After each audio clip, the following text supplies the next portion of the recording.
All right. As I'll just repeat, I'm a homeowner's focus. And I do want to state right up front that this is a home in Ottawa in 2021. One size does not fit all in all parts of the world, or even in the microgeography, and things change over time as well. But in my case, of course, what was necessary was to go off and consider all the multiple climate change disasters that can occur, and do a vulnerability review, particularly with a focus on loss and damage to property, as well as your own survival, and see if there was any commonality in here. When I did this, I said, well, what are the things that are at risk? Of course, your shelter is, food, water, and energy are the top four big threats. And Blair has, of course, just addressed some analysis that has been done and trying to identify necessary standards, et cetera. But that isn't always available. One has to take a look at your own situation, which is really quite unique.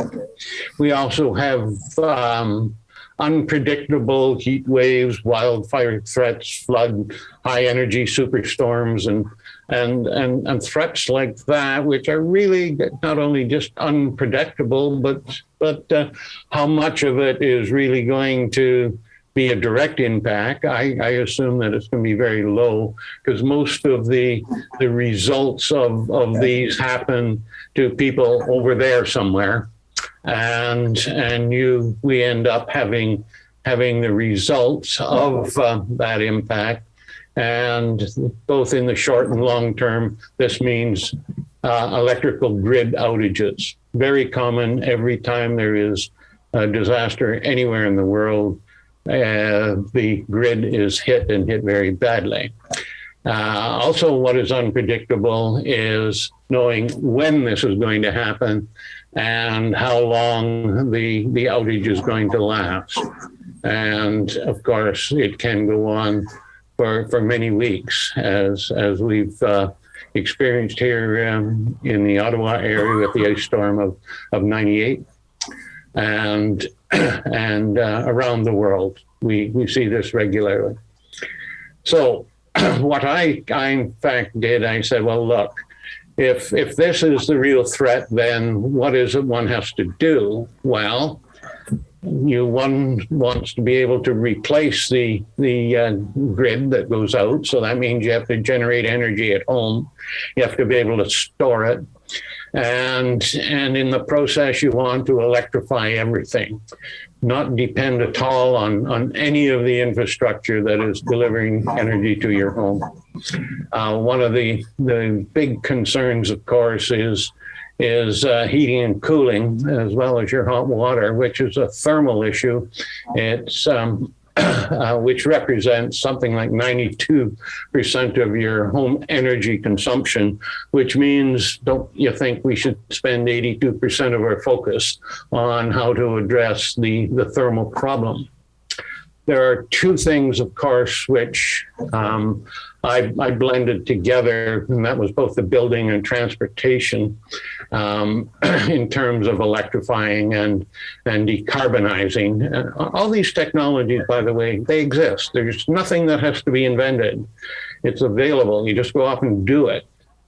And or at least I started off saying adaptation is the primary requirement, but in the process of building up the necessary systems, you automatically get survivability capacity and vulnerability reduction and extreme adaptation. Mitigation. I mean, no fossil fuels are used, and you get harm reduction. It's not the primary objective, it's a fallout. Resilience. Well, there's optional operating modes and there's flexibility that are built in. Reliability, built-in redundancy, and you also have this this wonderful capacity to do situation adaptation, which says, depending on the situation that you're in after the event, there's different ways that you can behave. Sustainability is another one, which means, of course, from the homeowner's point of view, there's no additional costs, at least for, let's say, 20 years, and maybe longer. And it's what's really important. It's not just disruptive to the natural flow of energies. It's back to this: how do we function and live with nature? Can we restore nature? And because nature should be in charge, and in fact, the design should consider all that. There are multi-sector benefits, for example, that will come from it, like health, security. You do not have a low societal emergency load, and you get gentle living. Now, the question is whether this is a cost or an investment is something that I get asked all the time, and I'm absolutely convinced it's an investment, although most people consider it a cost. And I'll say that, well, we do have tax-free savings every month, which show up in your bank account by not buying gasoline, not buying electricity, not buying natural gas. And in my case, I also have payments from the utility for energy, which I deliver into the grid. And when I do a standard return on investment, I get something of the order of about 10% return. Of course, Blair just talked about a $1 investment yields $3 to $8 return.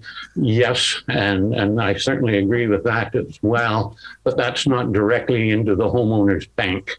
And there are, of course, with a residential microgrid, you end up with no recurring shelter expenditures, meaning the maintenance is very low. Once it's in place, it's off and running all by himself, and there's very little that you need to do.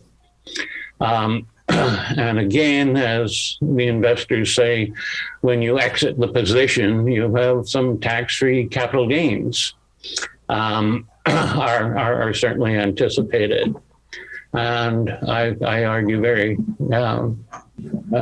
sincerely that this is an investment. This is not a cost.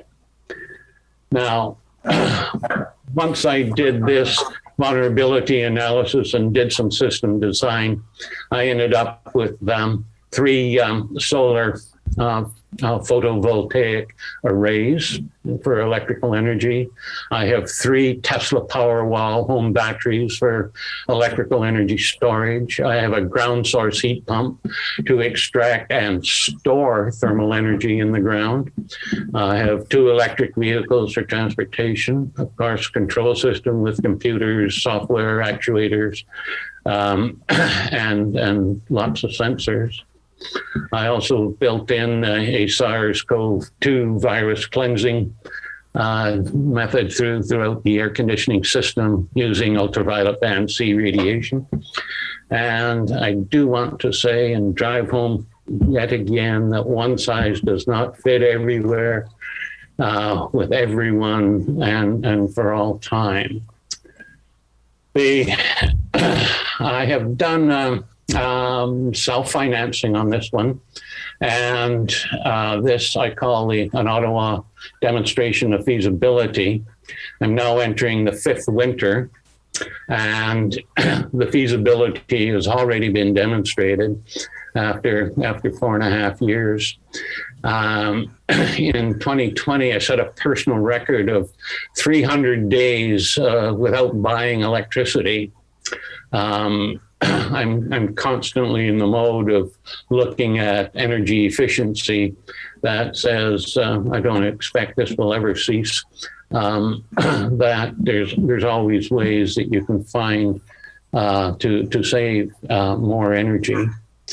Operational procedures, I have developed, of course, over time because I'm a tinkerer, and which says, how can I, in fact, function to make sure that we have well water all the time? How can I make other changes to make sure that the four major issues are being addressed at the time of an emergency? It's the process I like to call of you plan ahead of the disaster. You don't plan during the disaster or after the disaster. Unfortunately, most people don't follow that. The control system, of course, is quite important. It includes, software, actuators, sensors, and for Blair, including flood detectors, and which I went and bought, by the way, after our first meeting. And the world of emergency energy rationing is something that is different from how you live day to day. How do you behave when you actually get into a rationing position? And geothermal is one of the least understood energy sources, and it's available everywhere just as much as solar energy is available. And in fact, I use it extensively. And I also use it as a means to store energy, and be happy to address any questions on that. Now, financing.